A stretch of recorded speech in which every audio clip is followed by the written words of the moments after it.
Buenas tardes. Buenas tardes. Este, mi grupo está conformado por Contreras Mauricio, Martínez Melvis, Soto Marley, mi persona Viloria de Lismar, y nosotros vamos a exponer sobre el sistema límbico. Voy a acercarme un poquito. Ok, para comenzar hablando del sistema límbico, tenemos que comenzar por lo que es el hipotálamo. El hipotálamo es el sector del encéfalo que ocupa un volumen de 4 centímetros cúbicos, más o menos 0,3% de lo que sería el volumen encefálico normal de un adulto. Tiene un peso promedio de 5 a 8 gramos y ocupa la porción más ventral del diencéfalo. El hipotálamo se encuentra por debajo del tálamo y de allí viene su nombre, y sus puntos de referencia externos son el quiasma óptico, el tuber cinereum y los cuerpos mamilares. Este hipotálamo está unido al lóbulo posterior de la hipófisis por el tallo hipoficiario o el infundíbulo. Aquí podemos observar el hipotálamo en todo lo que está subrayado en azul claro es el hipotálamo. Vemos que se encuentra en la parte inferior del tálamo. Como dije anteriormente, el hipotálamo es la parte del diencéfalo que se extiende desde la región del quiasma óptico hasta el borde caudal de los cuerpos mamilares. Se sitúa por debajo del tálamo y forma el suelo y la parte inferior de las paredes laterales del tercer ventrículo. Por delante del hipotálamo existe un área que por razones funcionales suele incluirse en él. Esta área se denomina área preóptica porque se extiende hacia adelante desde el quiasma óptico hasta la línea terminal y la comisura anterior. Por debajo de esta área, el hipotálamo se une con el tegmento del mesencéfalo. Aquí ubicamos el hipotálamo en esa área que está acá, justo por entre el quiasma óptico y los cuerpos mamíferos. Okay. Aunque el hipotálamo es pequeño, que representa el 0,3% de todo lo que es el encéfalo, representa una parte muy importante del sistema nervioso central.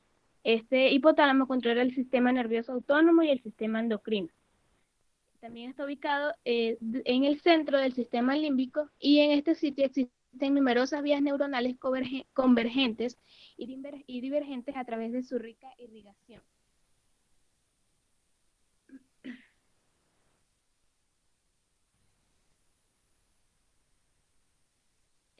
Desde una vista inferior podemos observar que el hipotálamo posee tres estructuras importantes. De delante hacia atrás encontramos el quiasma óptico, que es esta unión de acá de los dos nervios ópticos, el tuber cinereum, que se encuentra más posterior, y los cuerpos mamilares.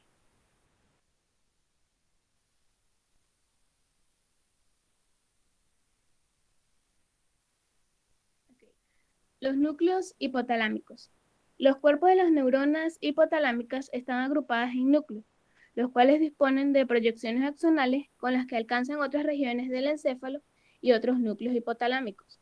Tal disposición permite la continua comunicación de entre las neuronas que se encuentran dentro del hipotálamo a las otras áreas del cerebro. Desde el punto de vista anatómico, el hipotálamo se divide en tres zonas principales, en una zona medial, lateral y periventricular.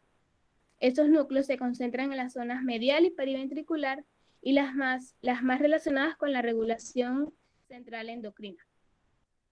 Entre los núcleos principales encontramos el núcleo preóptico, que se encuentra en la parte más anterior del hipotálamo, los núcleos paraventriculares, el área hipotalámica anterior, el núcleo supraóptico, el área hipotalámica dorsal, el núcleo dorsomedial, el núcleo ventromedial, el área hipotalámica posterior, el área hipotalámica lateral y el cuerpo mamilar. En la zona lateral, que se le considera un relevo donde están establecidas conexiones del hipotálamo con los elementos encefálicos más anteriores. Aquí encontramos todos los que son los núcleos hipotalámicos, que son 12. En la zona lateral encontramos el núcleo hipotalámico lateral, que se localiza en el hipotálamo lateral. Su principal función es actuar como el centro desde donde se regula la ingesta de agua y de apetito. En el lateral medial encontramos dos, el núcleo preóptico y el núcleo supraóptico. El núcleo preóptico se encuentra en el área preóptica y produce hormona liberadora de gonadotropinas. En el núcleo supraóptico se encuentra anterolateral, produce hormona antidiurética o vasopresina.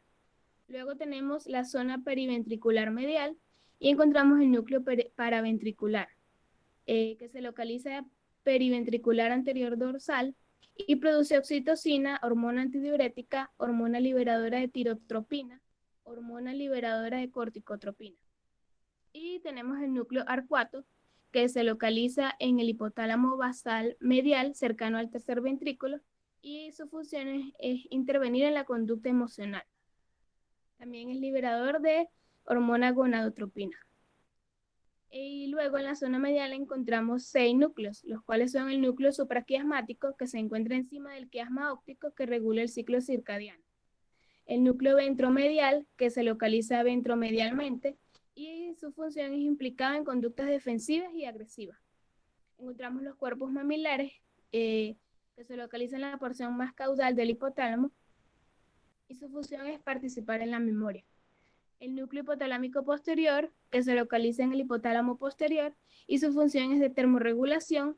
El núcleo hipotalámico anterior, que se encuentra en el hipotálamo anterior y también tiene función de termorregulación.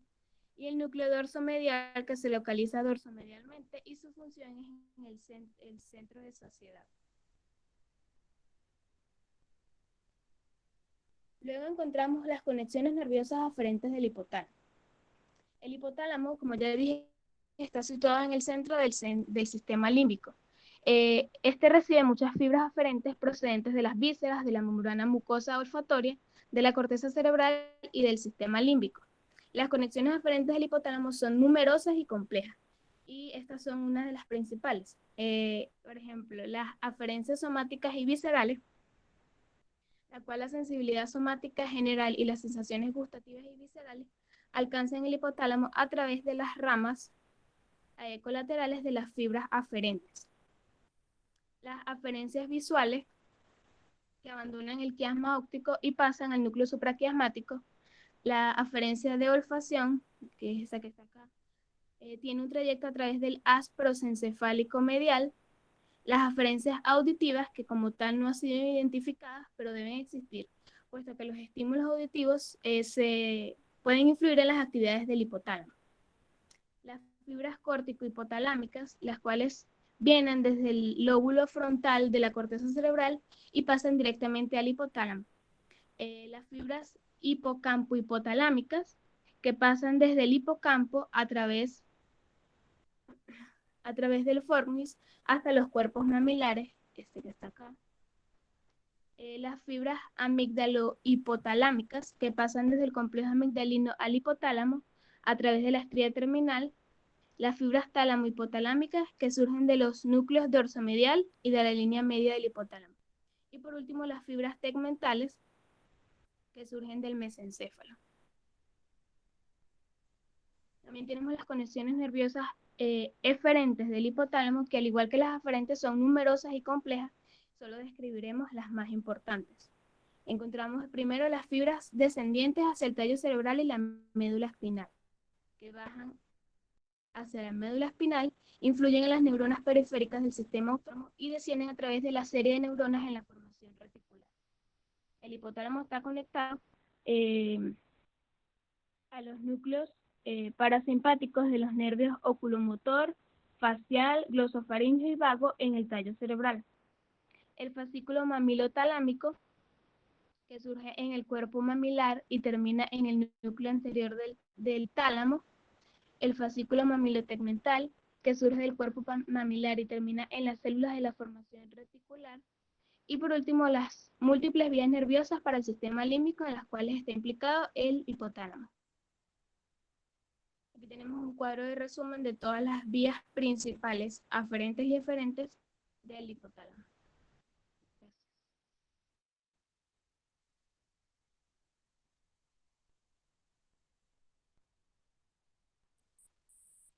Bueno, ¿se escucha? Sí. Sí. Bueno, yo voy a exponer lo que son las funciones hipotalámicas. Entre ellas encontramos lo que es el control autónomo. Por ello tenemos que entender que pues el hipotálamo asume lo que será el control del sistema nervioso autónomo. Y de esta forma parecería que en su función parece integrar lo que es el sistema nervioso autónomo y el neuroendocrino. De esta forma, pues lo que busca es preservar la homeostasia corporal. Como tal, el hipotálamo, pues se debe considerar como un centro nervioso superior y el cual controla lo que son los centros autónomos, de orden inferior al tallo cerebral y la médula espinal. Esta estimulación de estos núcleos superiores y laterales causan lo que sería ciertas respuestas simpáticas, como sería la elevación de la presión arterial, la aceleración del ritmo cardíaco, dilatación pulpar, hiperglucemia, entre otros. En el control endocrino, otra de sus funciones, pues encontramos que las células nerviosas de los núcleos hipotalámicos, mediante lo que es la producción de factores de liberación o factores inhibidores de la liberación, controlan la producción hormonal de lo que sería el lúbulo anterior de la hipófisis. Algunas de estas hormonas pues actúan de forma directa en los tejidos corporales, mientras que otras pues actúan mediante algún órgano endocrino, que a su vez produce hormonas adicionales que también influyen en las actividades de los tejidos generales del cuerpo. En la función de neurosecreción ayuda en lo que es la secreción de vasopresina y de oxitocina. También el hipotálamo trabaja en lo que es la regulación de la temperatura. En esta forma, pues la porción anterior del hipotálamo controla lo que son algunos de los mecanismos que disipan el calor corporal. Esta estimulación experimental de esta área ocasiona lo que es la dilatación de vasos sanguíneos cutáneos y la sudoración, lo cual disminuye la temperatura corporal. También la estimulación de la porción posterior del hipotálamo da lugar a la vasoconstricción de los vasos sanguíneos de la piel y la inhibición de la sudoración. También puede ayudar, pueden producir lo que son escalofríos mediante lo que es el músculo esquelético que produce calor. También tiene una función muy importante en lo que es la regulación de la ingesta de alimentos y de agua. En esta, pues en la región lateral del hipotálamo inicia, se da lo que es la sensación de hambre, lo cual motiva a que la persona consuma más comida. En esta región lateral suele denominarse como centro del hambre. La destrucción bilateral de este centro da como resultado la anorexia, con la consecuencia, lo que conlleva a una consecuente pérdida de peso corporal. La estimulación de la región medial del hipotálamo proporciona lo que es la sensación de saciedad y reduce la ingesta de comida. Esta área la denomina centro de saciedad. Y la destrucción bilateral de este centro, del centro de la saciedad, ocasiona un apetito voraz incontrolado, causando lo que sería la obesidad extrema. También la estimulación de otra área de la región lateral del hipotálamo ocasiona el incremento del deseo de beber agua, y esto se denomina el centro de la sed.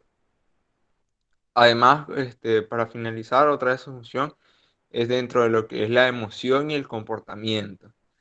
El hipotálamo pues se encarga de aportar la expresión física de las emociones, lo que puede producir el incremento de la frecuencia cardíaca, elevación de la presión arterial, sequedad en la boca, palidez, o rubor en la piel y sudoración. Gracias.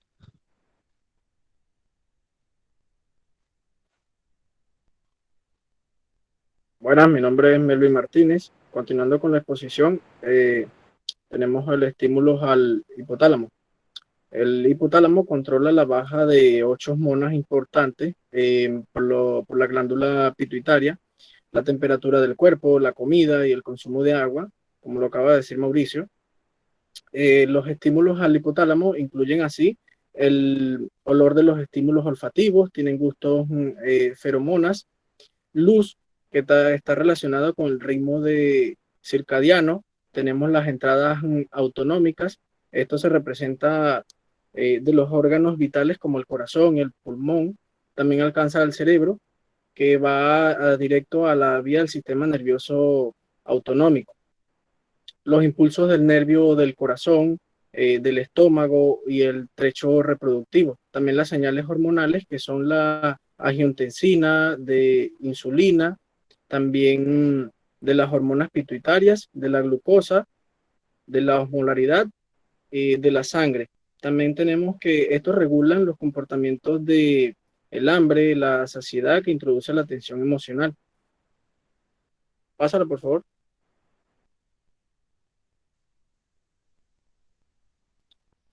Las conexiones del hipotálamo con la hipófisis cerebral. El hipotálamo está conectado con la hipófisis cerebral mediante dos vías. Tenemos las vías nerviosas que tienen el trayecto desde los núcleos supraópticos y paraventricular hasta el lóbulo posterior de la hipófisis. Y tenemos el B, que son los vasos sanguíneos portales largos y cortos que conectan las sinusoides de las eminencias medias y del infundíbulo con los plexos capilares en el lóbulo anterior de la hipófisis. En estas vías permiten que el hipotálamo establezca su acción sobre las actividades de las glándulas endocrinas, las hormonas que sintetizan las células nerviosas de los núcleos supraópticos y paraventricular son los fascículos hipotálamo hipoficiario y también la vasopresina y oxitocina. Estas hormonas pasan a lo largo de los axones junto con proteínas de transportes denominadas neurofisinas, liberándose en los axones específicamente. Las hormonas se absorben al torrente sanguíneo por los capilares fenestrados del lóbulo posterior de la hipófisis. Tenemos la primera hormona, que es la hormona vasopresina, que esta se produce principalmente en las células nerviosas del núcleo supraóptico. Esta origina vasoconstricción. También tiene una importante función antidiurética, ocasionando un incremento de la absorción de agua en los túbulos contorneados distales y túbulos colectores del riñón. Ahora tenemos la oxitocina. Se produce principalmente en el núcleo paraventricular, estimula la contracción del músculo liso del útero y produce una contracción de células mioepiteliales que rodean los alvéolos y conductos de la mama. Al final del embarazo, la oxitocina se sintetiza en grandes cantidades y estimula las contracciones del parto. Y bueno, más adelante, cuando el bebé está amamantando, un reflejo nervioso originado en el pezón, este estimula la producción de la hormona en el hipotálamo, ocasionando la contracción de las células mioepiteliales que ayudan a la expresión de la leche de las mamas. Pasa a la siguiente, por favor.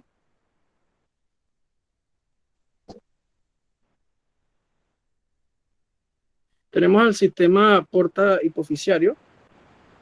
Está formado por cada lado de las arterias hipoficiarias, esa roja que vemos ahí. Ella, que es una rama de la arteria carótida interna. Esta arteria penetra la eminencia media y se divide en manojos capilares. Estos capilares drenan los vasos desencadenantes largos y cortos que finalizan en el lóbulo anterior de la hipófisis. Esto dividiéndose en sinusoides vasculares que pasan entre las células secretoras del lóbulo anterior. Este sistema transporta las hormonas liberadoras y hormonas inhibidoras de la liberación hasta las células secretoras del lóbulo anterior de la hipófisis. Las hormonas liberadoras estimulan la producción y la secreción de adrenocorticotropa, folículo estimulante, también la lutropina, tirotropina, somatropina. Y bueno, las hormonas del hipotálamo son las responsables de la producción de las hormonas de liberación y las hormonas inhibidoras de la liberación. Están reguladas por las fibras aferentes que llegan al hipotálamo.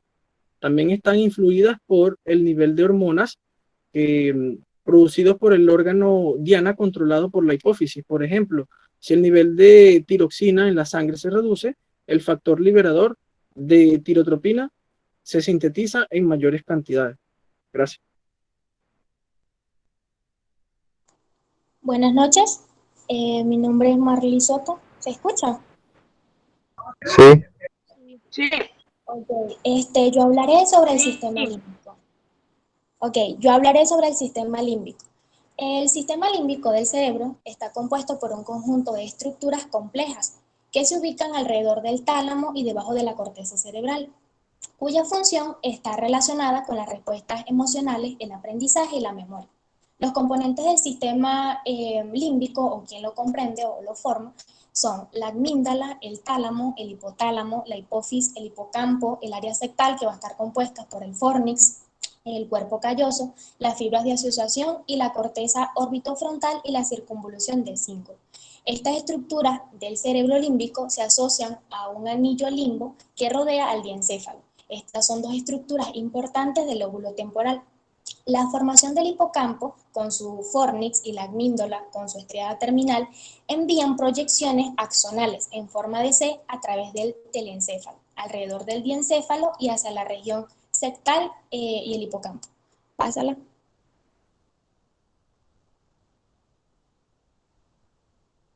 Ok.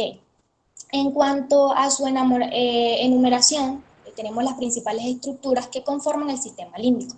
Primero lo conforma lo que es el hipocampo. Este va a estar relacionado con la transformación de la memoria reciente a la memoria a largo plazo y a la memoria autobiográfica. Se encuentra en la parte central del lóbulo temporal y también tiene una importante función relacionada con la orientación y la memoria espacial. También lo comprende lo que es la amígdala cerebral, o también conocido cuerpo amigdalino. Esta es una masa de neuronas en forma de almendra localizada en los lóbulos temporales. Esta zona del sistema límbico está relacionada con la formación y almacenamiento de memoria, asociada a hechos o acontecimientos que nos hayan producido fuertes emociones. También lo comprende lo que es el tálamo. El tálamo es una estructura cerebral situada encima del hipocampo. Todos los estímulos sensoriales, menos el olfato, pasan por esta zona en nuestro sistema límbico, para después ser derivados a zonas más específicas. Esta parte de nuestro cerebro tiene la función principal de comportarse como núcleo de conexión y la asociación de estímulos e información de carácter emocional. Y por último lo comprende lo que es el hipotálamo. Esta es la zona del cerebro más importante para la gestión y coordinación del equilibrio de nuestro cuerpo. Este equilibrio se conoce como homeostasis y el proceso mediante el cual nos regulamos y podemos llegar a mantenernos estables en nuestro entorno. Este se sitúa en la zona ventral de la base del cerebro. Pásala.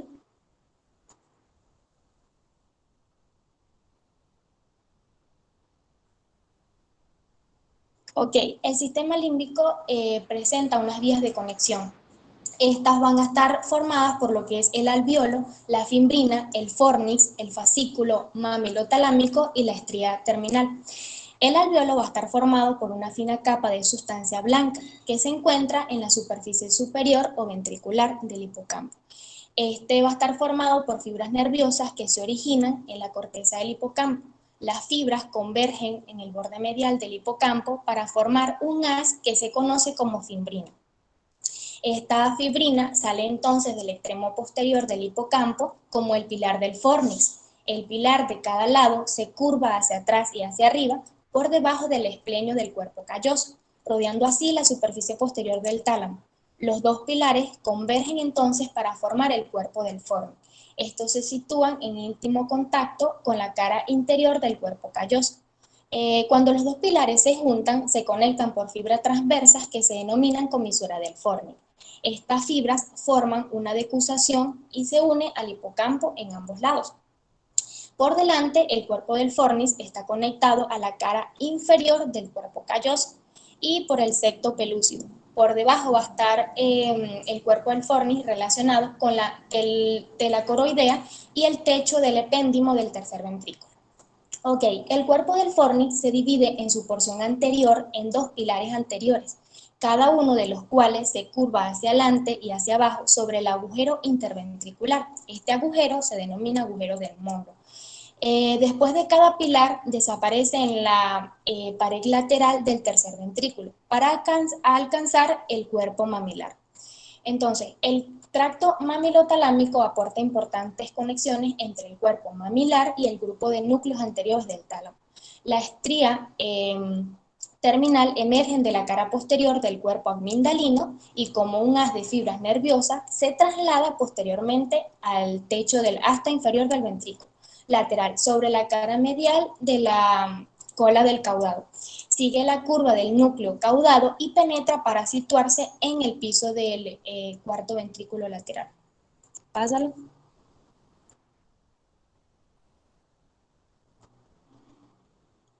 Ok, el sistema límbico presenta funciones a través del hipocampo con conexiones con el tracto de salida del sistema nervioso autónomo y su función de control del sistema endocrino. Este es capaz de influir en muchos aspectos de la conducta emocional, en particular en las reacciones del miedo y disgusto, y en las emociones que se asocian con el comportamiento sexual. Entre sus principales funciones tenemos el establecimiento de la unidad del soma y de la psiquis. Este condiciona la actividad social del individuo, permitiéndole la educación a la realidad y al momento que vive. También regula el carácter, como también interviene en la conducta instintiva de conversación individual y de la especie. Ok, pásalo.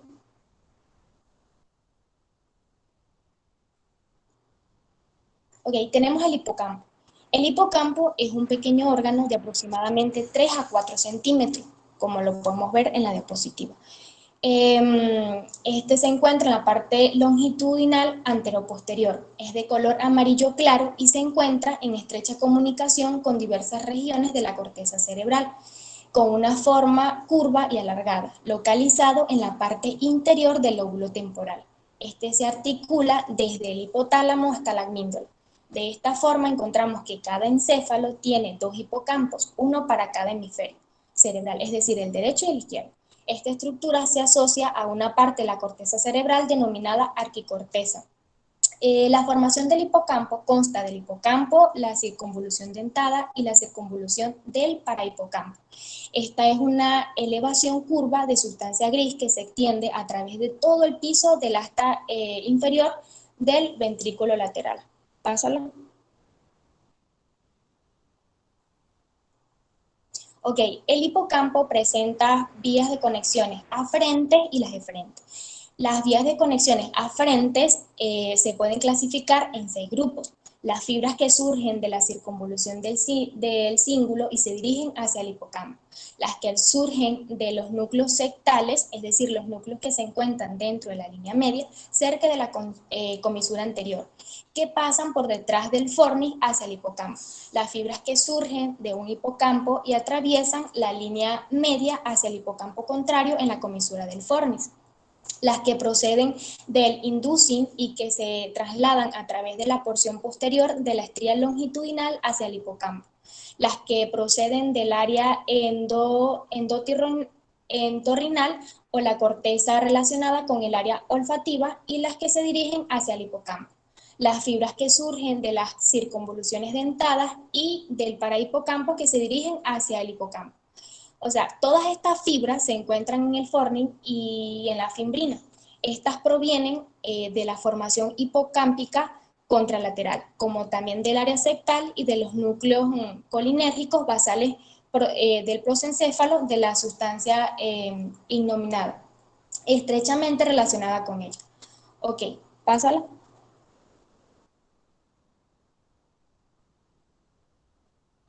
Ok, tenemos las conexiones aferentes. Los axones de las células piramidales grandes del hipocampo emergen para formar el alveolo y la fimbrina. La fimbrina continúa como el pilar del fornix, los dos pilares convergen para formar el cuerpo y a su vez el cuerpo del fornix se divide en los dos pilares que se curvan hacia abajo y hacia adelante por delante de los agujeros interventriculares. Las fibras contenidas en el fornix se distribuyen hacia las regiones siguientes.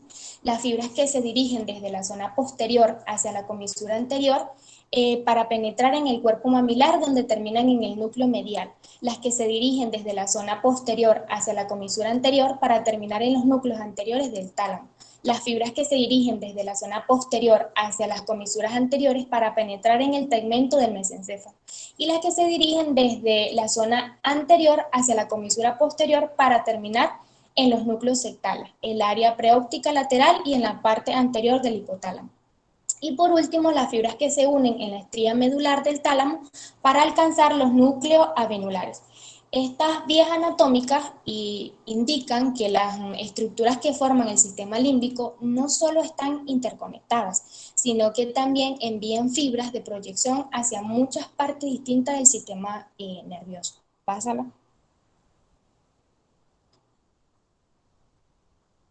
Por último, tenemos las funciones del hipocampo. El hipocampo está implicado en la memoria, en la producción y regulación de estados emocionales y en la navegación espacial. Se puede decir que su función principal se relaciona con la mediación en la generación y recuperación de los recuerdos. Esta función también la desarrollan otras áreas cerebrales repartidas por toda la corteza y también incluidas en el sistema límbico. Entre sus principales funciones se pueden encontrar la consolidación de los aprendizajes, este vincula los recuerdos con las emociones, también almacena los recuerdos, gestiona la memoria declarativa, regula la navegación espacial y por último coordina la percepción visual con los recuerdos. Gracias.